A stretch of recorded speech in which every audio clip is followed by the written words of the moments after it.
Salary आती तो है, पर महीना खत्म होने से पहले ही कहाँ चली जाती है पता ही नहीं चलता।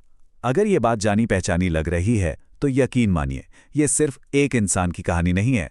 चलिए आज उन 5 बड़ी गलतियों को समझते हैं जो अक्सर हमें महीने के आखिर में पैसे की तंगी में डाल देती हैं। सीधी सी बात है, अगर सैलरी आ रही है और फिर भी हर महीने पैसे की टेंशन है, तो सच मानिए, इसमें मेहनत की कोई कमी नहीं है। कमी है तो सिर्फ इन 5 गलतियों की, जो किसी को भी अमीर बनने से रोकती हैं। और हाँ, आखिर तक जरूर बने रहिएगा, क्योंकि जो आखिरी गलती है ना, वो 90% लोग करते हैं। तो ठीक है, शुरू करते हैं पहली और सबसे आम गलती से। वो है सैलरी बढ़ते ही लाइफस्टाइल को अपग्रेड कर लेना। ये ज़्यादा सैलरी ज़्यादा खर्च का एक ऐसा जाल है जिसमें अक्सर लोग फंस जाते हैं। होता क्या है, अकाउंट में सैलरी बढ़ने का मैसेज आया नहीं कि नया फ़ोन, ईएमआई पर नई बाइक और ऑनलाइन शॉपिंग की लिस्ट बननी शुरू हो जाती है। देखिए, खर्च करना कोई बुरी बात नहीं है, लेकिन ये सोचना ज़रूरी है कि क्या ये खर्च आज की खुशी के लिए आने वाले कल से उधार ले रहा है। असल में यही वो आदत है जो मिडिल क्लास को हमेशा मिडिल क्लास बनाए रखती है। तो फिर इसका उपाय क्या है? बहुत ही सिंपल सा नियम है। जब भी सैलरी बढ़े, सबसे पहले अपना खर्च नहीं, अपनी बचत बढ़ाइए। लाइफस्टाइल अपग्रेड करने का मन है, बिल्कुल कीजिए, पर कम से कम 6 महीने रुक कर। बस यही छोटा सा अनुशासन आगे चलकर एक बहुत बड़ा फर्क पैदा कर देता है। अब आते हैं हम अपनी दूसरी गलती पर, जो बचेगा उसे बचाएंगे। सुनने में तो ये काफी लॉजिकल लगता है ना? लेकिन असल में ये बचत करने का सबसे खराब तरीका है। ज्यादातर लोग यही सोचते हैं, यार महीने के आखिर में जो भी बचेगा उसे सेव कर लेंगे। लेकिन सच्चाई क्या है? महीने के आखिर तक कुछ बचता ही नहीं है। तो जो स्मार्ट लोग होते हैं वो क्या करते हैं? सैलरी आते ही वो सबसे पहले खुद को पे करते हैं। यहां पैसों को लेकर 2 रास्ते हैं। पहला, आम रास्ता, कमाओ, फिर खर्च करो, और फिर अगर कुछ बचा तो उसे सेव करो। लेकिन स्मार्ट रास्ता ठीक इसका उल्टा है। कमाओ, पहले सेव करो, और फिर जो बचे उसे खर्च करो।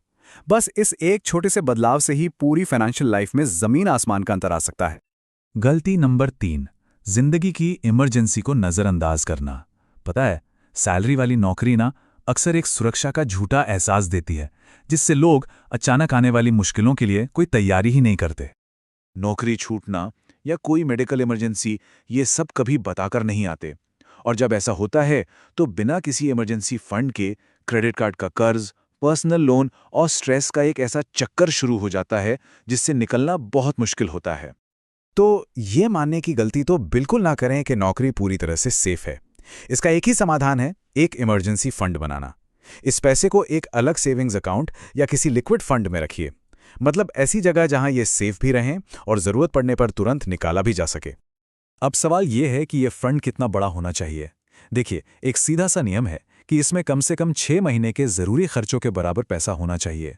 जरा सोचिए, अगर कल को नौकरी चली भी जाए तो आपके पास खुद को संभालने और एक नई नौकरी ढूंढने के लिए पूरे 6 महीने का वक्त होगा, वो भी बिना किसी से उधार लिए।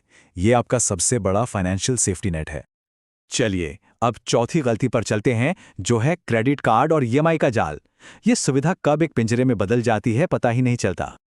क्रेडिट कार्ड का सिर्फ मिनिमम ड्यू भरना और हर छोटी बड़ी चीज ईएमआई पर खरीदने की आदत धीरे धीरे करके पूरी सैलरी को खत्म कर सकती है। एक बात याद रखिए, क्रेडिट कार्ड सुविधा के लिए है, कर्ज का बोझ बढ़ाने के लिए नहीं। ये लाइन इस बात को बिल्कुल साफ कर देती है। अभी खरीदो, बाद में चुकाओ की स्कीम अक्सर हमेशा चुकाते रहो में बदल जाती है।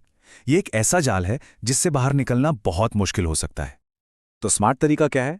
2 सिंपल नियम है।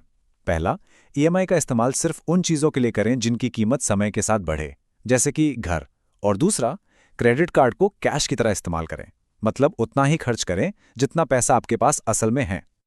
और अब वो 5वीं और सबसे बड़ी गलती, जिसे जैसा कि मैंने कहा था 90% लोग करते हैं, वो है पैसों के बारे में सीखने से बचना।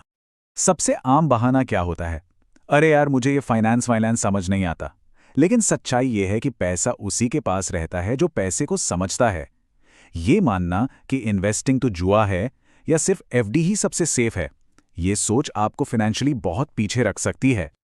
जरा इस चार्ट को देखिए। ये दिखाता है कि सिर्फ 10 साल में फाइनेंशियल नॉलेज से कितना बड़ा फर्क आ सकता है।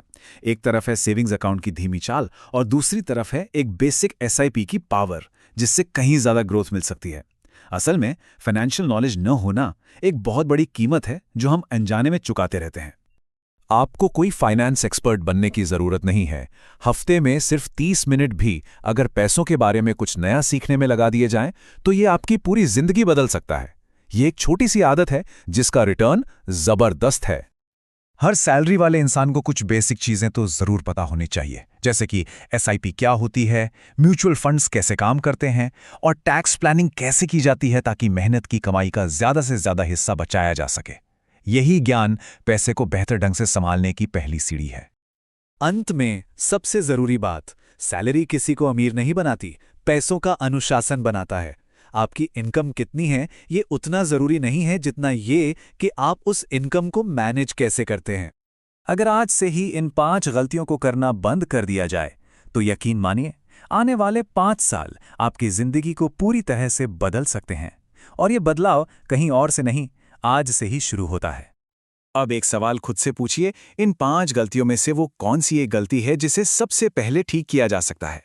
अपने जवाब पर सोचिएगा जरूर, क्योंकि फाइनेंशियल आज़ादी का सफर पहले कदम से ही शुरू होता है।